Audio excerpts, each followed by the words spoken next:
আসসালামু আলাইকুম, সবাইকে শুভেচ্ছা জানাচ্ছি। আমি আল আমিন।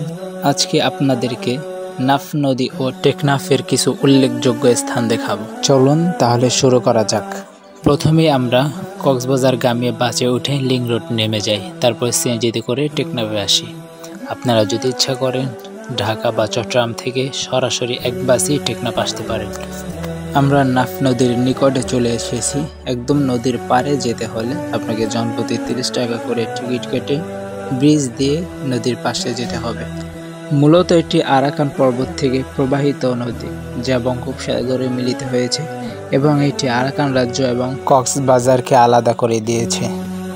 সাগরের সাথে সরাসরি সম্পৃক্ত থাকায় এই নদীর জোয়ার ভাটা সাগরের মতোই হয় এবং এর পানিও খুবই লবণাক্ত। এর মোহনায় রয়েছে সেন্ট মার্টিন দ্বীপ এবং শাহাবুদ্দিন দ্বীপ। এই নদীটি পাড়ি দিয়েই লাখ লাখ আরাকান ভাইয়েরা বাংলাদেশে আশ্রয় নিয়ে থাকেন। নদীর ওপারে যে বড় বড় পাহাড়গুলো দেখা যায়, এগুলো আরাকানের পাহাড়। এখন আমরা এখান থেকে টেকনাফ সমুদ্র সৈকতের দিকে যাব। এখান থেকে ফেরার পথে প্রথমেই আমরা দেখতে পেলাম কিভাবে লবণ চাষ করা হয়। মূলত কৃষকরা নদীর নোনা পানিকে সংরক্ষণ করে এবং এগুলো দিয়েই লবণ তৈরি করে।